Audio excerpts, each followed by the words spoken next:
Welcome to the Realtor Who Wines podcast. I'm Rashelle Newmyer, your hostess with the mostest, a student of life, a connector, a passionate wine enthusiast, and your local favorite guide. Join me as we explore the vibrant Pacific Northwest, savor the finest wines, and champion the spirit of entrepreneurship. Each episode, I'll sit down with inspiring guests, supporting business ownership, and uncovering the stories that make this community unique. So grab a glass of wine, settle in, and let's embark on a journey of discovery and connection together. Cheers! Hi, everyone. Welcome back to the Realtor Who Wines. I'm Rashelle Newmyer, the Realtor Who Wines, and today I'm with Katie Kern, and we are in this beautiful venue.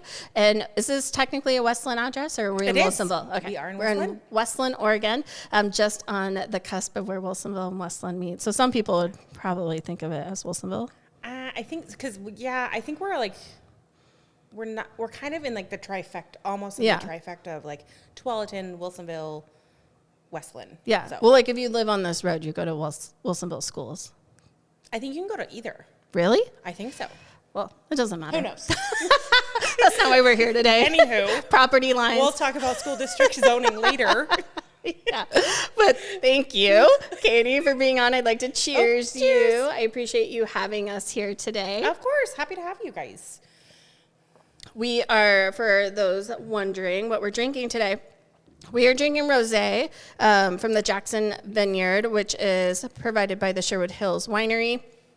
I was just telling Katie she hadn't been to this winery yet. We both live in Sherwood, and she loves rosé, so I thought it was a fitting wine to bring. But this is like a hobby winery. They're open by appointment only. They like have a vineyard on property, and then they like turn their garage into a tasting room. But it's like a nice separate garage. It's really cool, and they have like an outdoor seating.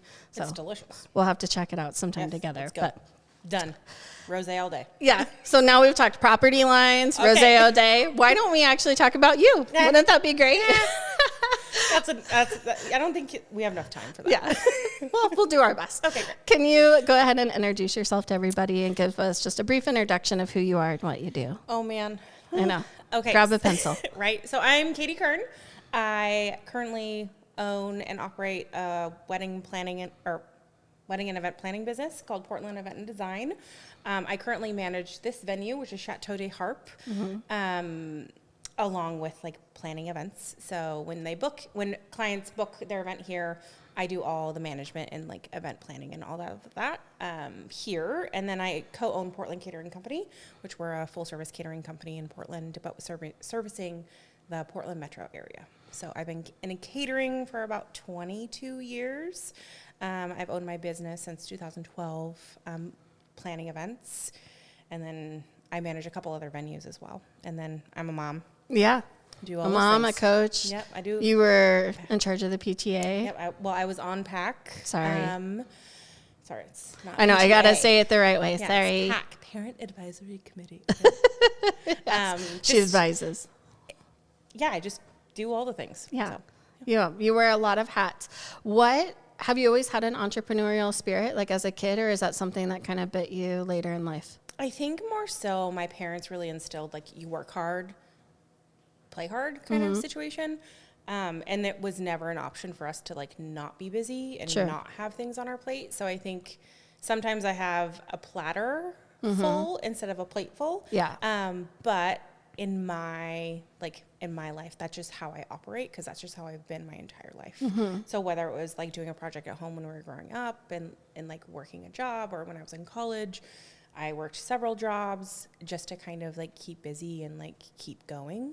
And then I think that mentality just like helps you grow and helps you build to whatever you're doing. So yeah, that's just kind of what, I don't know. I've always been like this. I don't know. What was like your first like solo entrepreneurial endeavor? Like you were saying you're doing projects at home and stuff, but like as you're growing up, like what was like one of your very first like solo things that you did? Oh my gosh, solo. So I think what really made me start is when my first job was catering. So that's why I've been in catering for so long.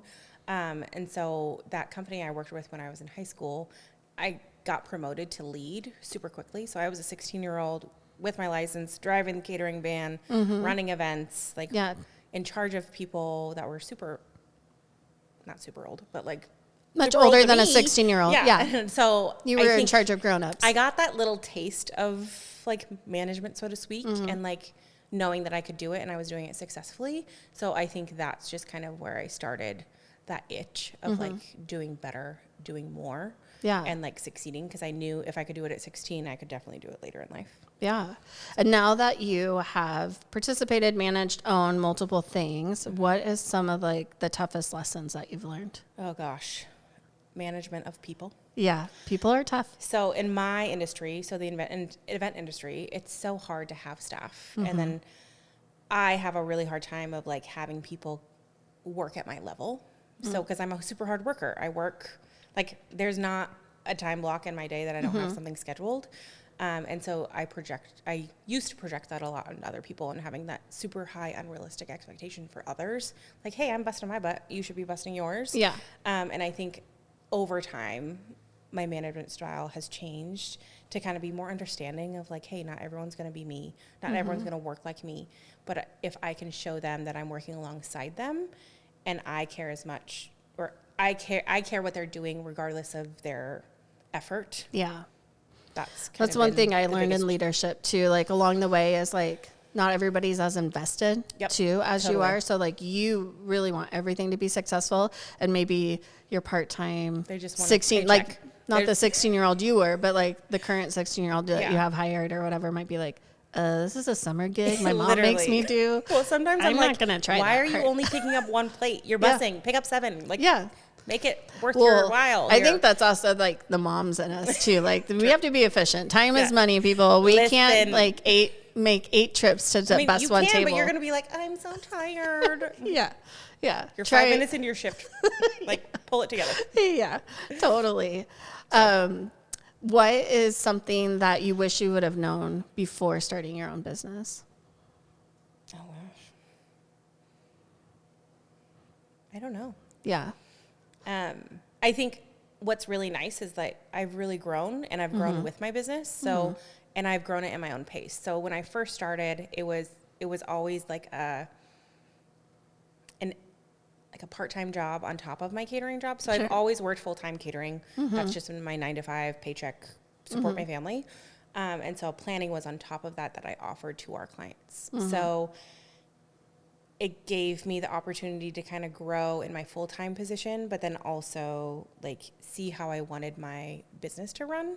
And so I was always able to pull back or increase the amount of money I was making or the amount of commitment I was giving because it was just a part-time thing. Yeah. And so it's not as much a part-time thing anymore, but it's like I only book as much as I want to and how much I want to like see the growth. But currently I've been working really hard at it. I just hired my first full-time employee. That's exciting. She's kicking butt. I love her. And it's just nice to kind of see the growth and like how much effort you put into it is what you're going to get back. Totally. And I've kind of seen that come to fruition in like so many different ways. So I think, I don't know if that's something I should have known before I started, but it was nice for me to kind of grow. Yeah. A lot of business ownership is just doing and learning. Yeah. You just got to, and I think I just did it. I was like, everyone told me I should do it, and I did it, and I started slow, and then I just ramped up, and I'm in a really good spot right now. So that's awesome. It's awesome. As a wedding planner, how often is it where people are asking you like, what are the top trends, or should I be doing this at my wedding? Or do most brides come to you with like their binder of like, this is what I want? Oh gosh. If you're a binder bride, we're going to put that to the side. No, I'm just kidding. If my brides are watching this, I love you. But what I will say, so for me, I like to really focus on the couple. So I'm not going to come with you. I'm not Jennifer Lopez with an earpiece and a belt. Okay. So why? I mean, for a lot of reasons, that's just not me. But what's really nice is that I just like, I come to them and I'm real with them. Like, what's your budget? What do you want it to look like? Like vision boards, totally. But then I work with them on really creating something that's attainable for their budget. And that's going to make them happy. And they're not going to be like feeling regrets afterwards. Like, oh, I shouldn't have spent my money on that. Or, yeah. oh, I guess we didn't need the doves. Yes. Yeah. 100% you don't need the doves. Yeah. No judgment to anyone that had doves at their wedding. But. I have not had doves at a wedding yet. Okay, so there you go. I don't know how we would do that, but release. That's why you need the earpiece. Release the doves. No. See, that's why I don't have one, is because we're not releasing any doves. Right. Got it. So, perfect. But it's about the client for me. It's not, I don't want them to be like me. Like, none of the weddings I do are exactly what I would do, because that's the beauty of events is every client gets their own choice of what they're going to have on their wedding day. If you don't want to walk down the aisle in a dress, go for it. If you want to have a ceremony before and just have a party, that's totally fine too. If you like whatever it is that's like your thing that you want, go for it. Yeah. And just do it. So. When someone comes to you to plan their wedding, do you have like a list of vendors that you use, or do they normally like come with their own vendors, or is it kind of a combo? So it's kind of a combo. If it's a full planning package, then it's like I help them along the way and I do kind of everything for them. But if a lot of couples come to us with some vendors and they're like, I need help.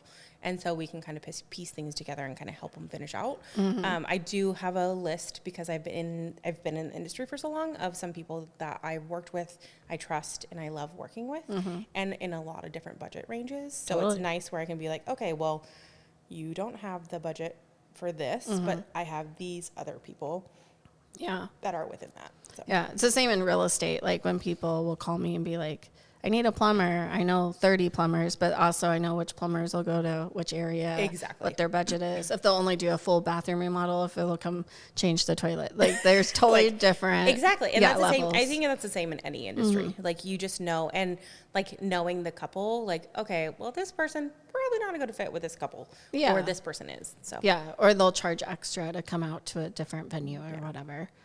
What is some advice if someone was like, oh my gosh, I'm getting married? What advice would you give me on choosing an event planner? Like what would you tell them, like kind of questions to ask, or how to select the right event planner for them? Yeah, I think a lot of times people are put off by just like the cost. Sure. So, oh, that's too expensive for me. Well, think about how much money that person's going to save you with like discounts they get, or like just time too, like being savvy about like how to do things and how to do things in a less expensive way, or just saving you time. Like what's that value bring? Yeah. Also, don't book someone that you don't get along with. Oh yeah, because you're going to spend a lot of time together. Exactly. And you have to be like, hey Katie, I don't like that. Or hey Katie, can you talk to this person? I'm having a hard time. Like I feel like I'm a little mini psychologist too. So it's like, hey, I'm having these issues with my mom, and I need you to help me kind of walk through it. And I'll just be like, hey, this is what I've seen in the past. It's not a big deal. Like, work through it. So I think the most important thing is don't be afraid of the cost, because there's a huge value in it. Yeah. And like vibe with the person you're talking to. Like if you have a great conversation and you're like, oh, okay, she gets me, he, whoever the planner is. Yeah. Just like go with your gut. Because if you like that person, you're going to work with them a lot easier. Well, and it's got to be so beneficial to have somebody outside of your sphere, like your parents and everybody else, to give you perspective or point of views. Because even when your parents or best friends or family members, even though they mean well, they'll still have what they want for you in their head. So like, what do you mean you want a buffet? We will do plated. And you're like, but I'm paying for it. Yeah, and like, the buffet is a little bit better. Yeah. Or this way with allergies, we don't have to worry about anybody's allergies because they can just serve themselves or whatever. But so it's probably got to be so beneficial just to have that person like you to say, no, it's fine. The buffet is a great option, and this is why. Like instead of like worrying about, well, Aunt Betty's gonna judge us if we're not plated or whatever. Who cares about Buddy? Yeah, let it go, Buddy. Yeah, Buddy's at the bar. Yeah, Buddy. Wait, let's keep Buddy away from the bar. Okay, got it. Perfect. Yes. Perfect. What are some trends that you're noticing right now in weddings? Is there anything like super popular that has been trending, or is it actually just pretty unique? Gosh, I don't have anything that's pinpointing, and I don't really like to follow trends because if you're following the trends, then you're not being unique to yourself. Like you're not doing things that are unique to you and your story with your fiance. So I don't know about what trends Yeah. that are going on. I don't know.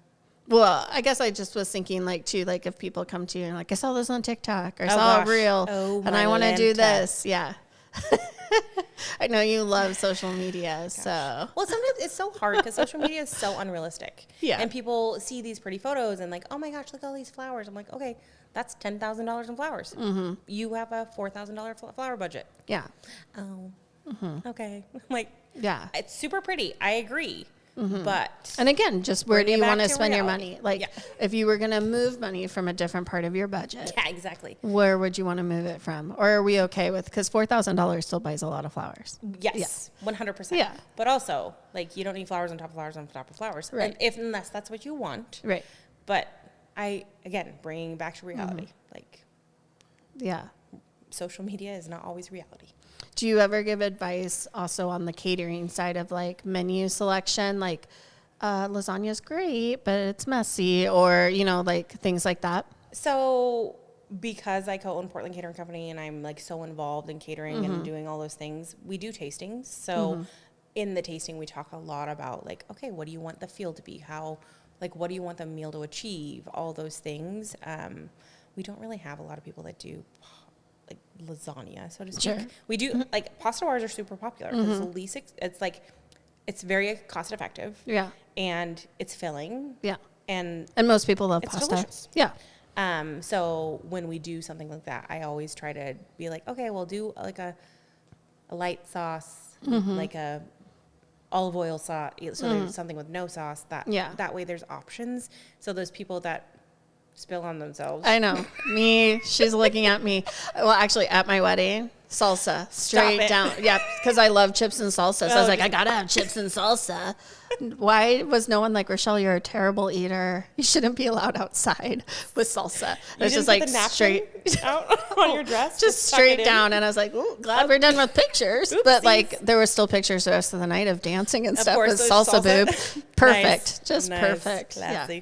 Classy. I didn't have a Katie. And now, You should have. hindsight, I should have. Yeah. Should have. Yep. There's always Everybody's like, oh yeah, she loves salsa. That makes sense. Not one. I bet actually, now that I think about it, there's plenty money being exchanged behind closed doors of like, how long before salsa's on her dress? Exactly. Yeah. I give it 20 Wait minutes. a minute. I know she's gonna. Yeah. It's gonna come. Yeah. It's gonna do it. Let me think about who bought shots that night. They won that Wait a bet. minute. Yeah. Yeah, that's so funny. With catering, so obviously you do weddings. What are other events that you guys do outside of that? So we do a lot of corporate. So corporate, like lunch and learns and meetings and executive meetings and breakfasts and all like safety meetings, all that kind of like any kind of corporate catering that you can think of. We do a lot of during Monday through Friday. And then we're a full service caterer. So we do receptions. So if you want to do like a happy hour with alcohol or whatever apps and stuff like that, we do a lot of those. Like birthday parties. Gosh, Like what's like the smallest number to like the largest number, just to give people an idea? Because I think sometimes when people think catering, they think they need 100 people. Oh, no. So we cater as little as like 10 people. More so corporate, not so much social. Because I think social catering, like you would think like you're going to cater your daughter's birthday party or something like that. We don't really do small things like that per se. Yeah. But for corporate, we can be anywhere from 10 people up to 1,500. That's awesome. So huge scale. Yeah. And then small scale. Yeah. With the corporate stuff, so are you downtown a lot for that kind of stuff, or? We're all over. Yeah. So we're in a really good location where we specifically picked that location because we're equidistant to like a lot of different places. So we can go to Hillsborough. We can go to Tualatin, West Linn, downtown Portland, Oregon City, all those things. Like we're in a pin dot, so we can kind of go. The whole radius. Yeah. So Yeah, it's the really, whole Portland metro. Do you go down towards Salem? we do. You do? So there's not a lot of bigger catering companies down in Salem. And so we do deliver a lot to Salem and like even out to like Newburgh, McMinnville area. So if you pay a delivery fee, we'll be there. Yeah. Maybe not the coast, but you know. Well, depends on the fee. Yeah, exactly. Never say never. I guess. Out of all of your different entrepreneur hats, like which one, probably I'm going to guess it's catering because that's your longest history, but like which one do you feel like the most connected to? I know it's kind of like picking your favorite child, which is hard, but. You know, I don't know if, I think they all make me who I am. So, and there's like value to each one of them. So I don't think I could ever pick one, because I wouldn't be a successful event planner without catering, but catering brought me to event planning. Right. And this space I manage and I love being here, but I also wouldn't be here without planning. So it's just like, it's a huge web that just kind of creates who I am. So I'm really thankful for all of it. We are in a beautiful location today. Oh, it's a castle. When we pulled up, we were like, whoa, Beauty and the Beast castle. And I said, welcome to my castle. Yeah. Talk to us a little bit about this space and like what kind of events you do here. Yeah, it's a really special place. So it was originally purchased by a couple. It's 68 acres here in West Linn. And it had an original farmhouse. So she was a doctor, he was a dentist, and her vision was that she wanted to retire and run a venue. When she retired, she wanted to run a venue, and she always loved European history and like chateaus and all that stuff. So she really wanted to build this. So she built this property. They built their home first. They're in the back, 5,000 square feet, and then it took a while to get the permitting for the front 5,000 square feet. So they got the permits, built the venue, and then unfortunately she got diagnosed with terminal cancer and passed away. Oh gosh. So she never really got to see it in fruition with like events happening. But she had her hand in everything here. Her name is Katie Harpe. She was a doctor. She was very well known in the area. And so actually anytime we have an event, it's like, oh, Dr. Harpe was my doctor. And so it's really special. Dan, her wife, he and I work really closely together. So I joke that I run the space and he mows the lawn. So he does all like... Go mow the lawn, Dan. No, it's not like that. It's like, hey, Dan, you're going to mow the lawn? No. He does all the landscaping. And he really just loves seeing people... enjoy a space his wife envisioned. Exactly. Yeah. So it's really fun and it's great and it's unique, and we limit the amount of events that we do, and it's just a really special space, and he's really happy to share it with everyone. What I noticed, so this is my first time here, but when I walked in, it's very elegant but welcoming at the same time. And sometimes when you walk into something that's so elegant and you're like, don't touch anything. Yeah. Again, we just heard my salsa story. So like behave, touch don't nothing. But like, it's just, it feels still like, oh no, move around, enjoy, have a seat. Like it's very welcoming. It's so cool. It's not stuffy. No. But it definitely has like that elegance charm where it does feel like, oh, this is like a lot of people say like when they drive up the driveway, they feel like they're like transformed, like they're taken out of Oregon and they're in this like different space. Yeah. Like they don't feel like they're in Oregon when they're here, which is funny. How often when people have weddings here, I know that you were saying that the bride and the groom tend to stay the night. Does anybody else normally get to stay on the property? We're not an Airbnb. I don't want to be an innkeeper. What do you mean? I mean, I don't want to add. You don't want to be a mom in multiple spots? No, I don't want to do my own laundry. I don't want to do laundry here. Yeah. So when you book the space, you get it kind of for the weekend. So access Friday, event all day Saturday. The couple can spend the night of their wedding, and then they're out on Sunday. So it's just really nice. There's a lot of getting ready spaces here, so families can kind of enjoy getting ready in the morning, and then the event can happen. Everyone leaves, and the bride and groom can have their own space. Yeah. So it's nice in that way. How big of events have you had here? Oh gosh, the biggest we've had, I think it was like 275. We try to limit it to 200. We make special exceptions for those bigger events just because it's a lot of wear and tear on the property. Yeah, well, and parkings and everything. Well, we have a huge parking lot. We have this space, but it's more of like the management of people, just because it's a huge property and like managing all those people. Yeah. But we've also had wedding as small as like 40. So it's a huge swing of like people who want to enjoy the space here. And what are some of the other spaces that you manage or have events at? Oh gosh, so I just started helping a new venue out in Carlton. I think it's Carlton. I think it's technically their address is something different, but it's Bella Vita 360. Their space is incredible. So they just built this new beautiful tasting room, which is I think it's by appointment only. Correct me if I'm wrong. I don't know. But it has a 360-degree view of the valley. Oh, wow. So you can see all the mountains when it's a clear day. It's just an incredible space. And their lawn is perfectly manicured and huge. So you can fit like a 40 by 100 tent for your reception and then have the ceremony. And it's like, you don't feel like you're cramped. It's all in one space. So it's really gorgeous. So that's another space. Portland Catering Company has something in the works that I can't technically talk about yet. Yeah, Stay tuned on that one. Yeah. And then we help a winery out in McMinnville as well. Okay, So. cool. And then if someone hires you as an event planner, obviously they don't have to use those spaces you just talked about. Or what are some other spaces that have been pretty popular in the area? Oh gosh, how much time do you have? Well, so truly, there's so many great venues around here that I've worked at, and I love all the venue owners and things. And I don't just work with Portland Catering Company as if I'm if I'm an event planner. You don't just have to work with Portland Catering Company. You don't just have to have your event here. We go kind of wherever. So we do a lot of things in like downtown Portland and wine country and all over the places. Yeah. You are a busy mom like I am. I know. She's got 2 awesome kiddos. And how do you manage the mom guilt versus work guilt? Like, oh, I should be with my kids tonight, or I'm working. Like, so I've heard. I think this is a new thing that people have really started talking about. Is like this mom guilt thing. I don't personally get it. At least I don't think I do. I try to really be present when I'm home with my kids. I'm really lucky, whereas my husband is a stay-at-home dad. So he gets to be at home with them and pick Olivia up from school and take them to the park and do all those things.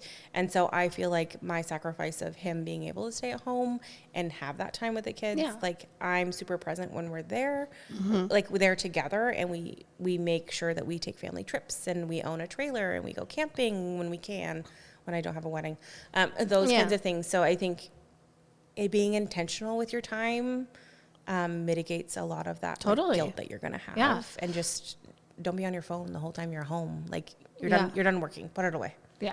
So. Well, and you do a lot of stuff too, like coach, like, so we both coached basketball together this year. I'm trying to get her to coach volleyball with me. She's thinking about it. Just ask my husband. I know. Okay. I told Olivia. Well, when I see him on Monday, I will. Olivia was like, "Mom, you're coaching, right?" And I was like, "Well, you got to ask your dad." I was like, because it's hard for him because he doesn't.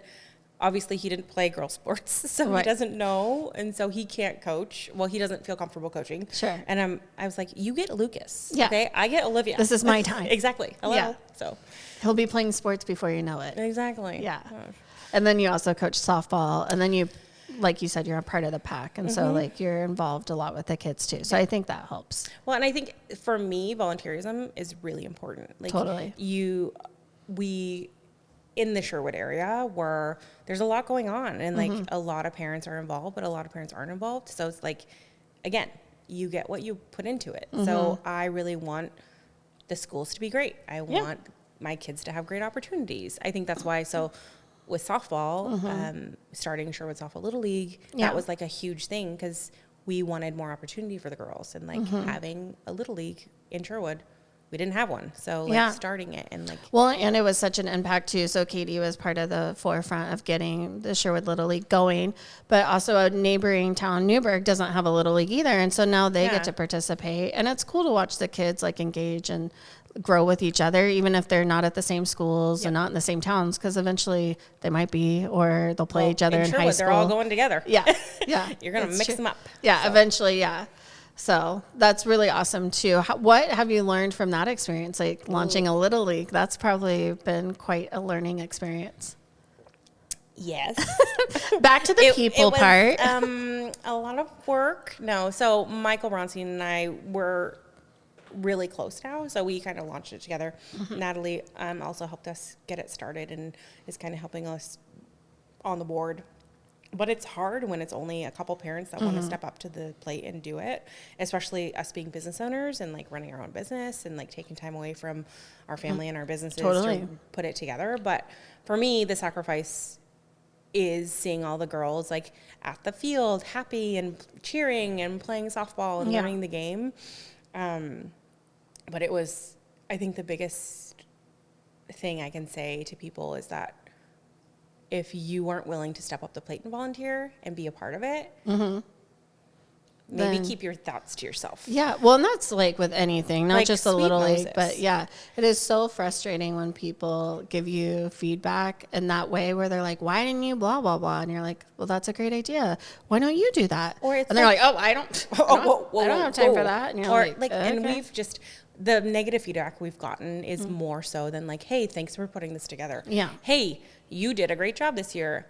Here's some points. And like, maybe wait till the end of the season to be like, hey, you're still in the thick of it. Thanks so much for doing this. It's your first year. You had no groundwork whatsoever. You put everything together from scratch. But you could have done this better. Well, and like one thing that's been eye-opening to me that I wouldn't have thought of if I was starting the Little League is how much field work needs to be done because we're in Oregon. So like 1 weekend the field's beautiful and then it rains all week and then it's flooding and then you got to rework the field again and like have the proper equipment to do it, or you have a bunch of parents out there like digging and doing all that stuff. And I was just like, oh, I coach basketball and volleyball. They're both inside in a gym. So like, I don't have to worry about the weather. And I was just like, oh my gosh, it's just given me so much more respect to you and all the other parents that are volunteering, doing all of that crazy hard work when it's 85 and like trying, and it's a mud pit. Oh my gosh. And we did a fundraiser, so we were able to buy a gator to like drag the fields now. Oh my gosh, the amount of times I hand drug all fields before games, and like parents are just like, oh, it just happens. It just magically is ready and lined and clean and pretty. Or maybe they think, I don't know if they think that like you guys are able to hire somebody or if like because they play at the middle school field. Yeah. And so I don't know if they think the school pays for someone to do that. I don't think they realize it's the program doing it. Well, and we have to rent the fields from the school. Right. So it's like, no, we're paying, and then we can't afford to pay people to do it. Like we have to have volunteers. Yeah. And it's like, especially when like the fields person was gone, it's like no one else is going to do it. So, and like, it's just, and parents like, oh, well, I would have helped. Would you really been here at 7 a.m.? I'm not your field girl. You want me to pick up snacks? I'm there. You want me to drop off water? 100%. You want me to shovel dirt? You won't want me to in 10 minutes. I'm terrible at it. I'm not good at it, and I hate it. It's like asking me to go on a hike. Not happening. Like, I would be that friend. That you're honest. Yeah, I would be that friend on a hike, like 2 seconds. Like, is that a snake? Is that a snake? Is that a snake? Is that one? Also, is it snack time? Like, is it lunch? Is it break for lunch? You guys didn't bring wine? We weren't supposed to bring wine? Wait a minute. I brought my wine with the screw top. What's happening? It's actually my Camelback. It's all wine. Yeah. Why am I so dehydrated? What's going on? They're like, who brought this? We were supposed to bring water? Yeah. I just brought wine. But I bring the best snacks. Hey. Yeah. I bring the entertainment. Hey, I like it. Yeah. Everyone needs that person. Yeah. But you're right. My significant other is the one that was helping with the fields and managing the fields. And we had a family emergency and he had to go out of state for 2 weeks to help with family stuff. And then nobody else was available. No, well, and it was. But I wasn't going to do it. It was funny because I didn't know that had happened. Oh gosh. And I was like, where's Derek? And Michael was like, he's gone. I was like, what? What happened to him? Is we he lost okay? him. So, but then that's when I stepped up. I called my dad because I grew up playing softball and my dad was my coach and did all the things. I was like, hi, Dad. So, remember how much you love me? You know how you're really good at doing fields? Can you maybe drive up and do this with me? You're not busy, right, Dad? But he did. He came up. He was on time. And well, thank you, Katie's dad. Oh, yeah. The girls appreciate it. Yes. For sure. Well, he did it for Olivia. Let's be real. Yeah. So. Well, she's pretty special. I guess. Everybody loves Beans. I guess. Yeah. She calls her daughter Beans, I call my daughter Bug. We're just like, when we were coaching basketball, we're both like screaming, Beans, Bug. Well, we're both like 5'2", nothing, curvy, feisty as all get out. Like, do not mess with our girls. No, back up.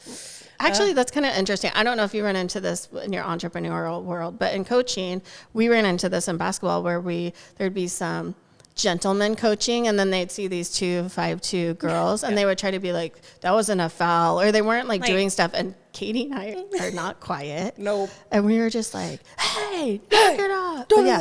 Or like dads would try to put us in our place, and we're like, I wasn't talking to you. And they're like, ooh. Like they weren't expecting us to like stand up for ourselves or the girls.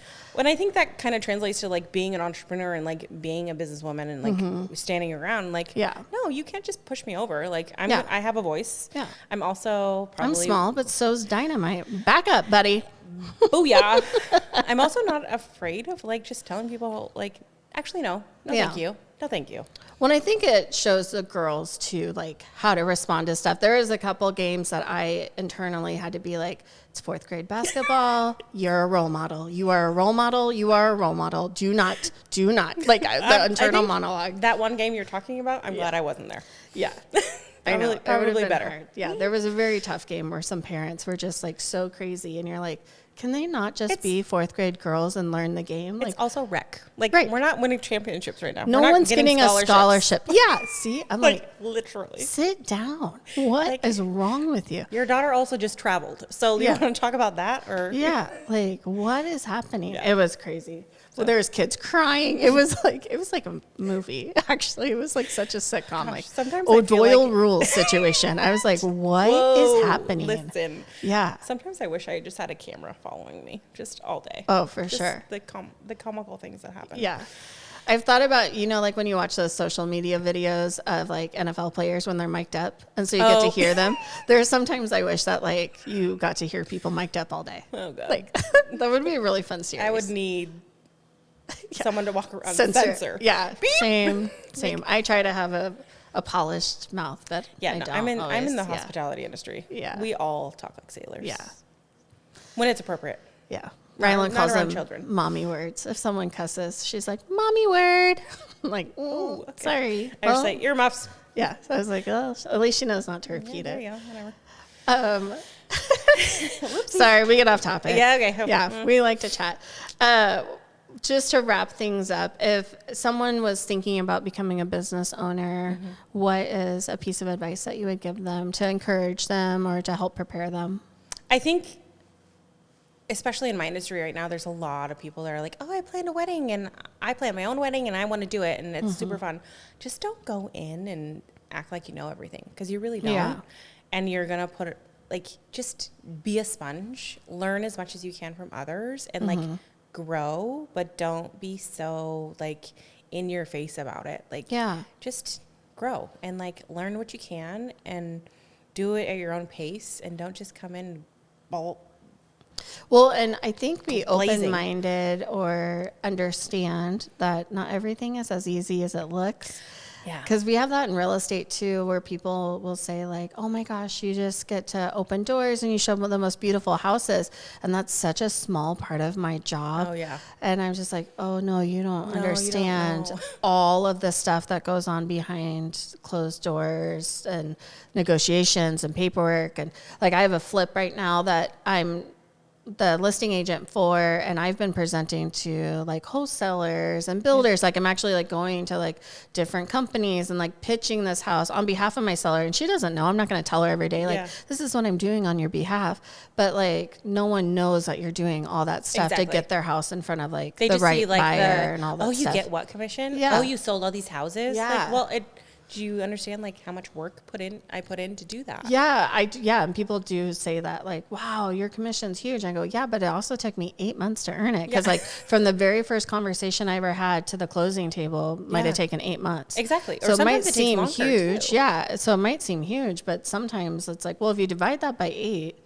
That's not even minimum wage. No, it is. But yeah, but you have all these other fees and stuff. But I think it would be the same in event planning. Like, oh, I planned this party and it was so fun. And it's like, that's awesome. That's great. But just know there's all this stuff you don't know. And like planning events for somebody else versus yourself is totally different. Exactly. Because like, you know what you want, but like helping someone guide what they want is a totally different And also experience. Learning, like, especially events, this is not your event. Right. Like, you have to take your opinions, like your preferences out of it. Like, and you might hate the color red, but if that's what they want, like, you got to go for it. You got to lean in. Yeah. So totally. I super appreciate you for being on today. Thank you for sharing all of your event planning wisdom and this beautiful venue. If you're listening, definitely go check out the YouTube so that you can see some video of this place because it's amazing. It's pretty fun. And we still have dates available next year. Well, there you go. If you're looking for a Boom. wedding in 2026, now is the time to plan. There you go. Cheers, Cheers. Katie. Thank Thank you. you. Thanks, everyone, for listening and watching, and we'll see you next week. Bye. Bye.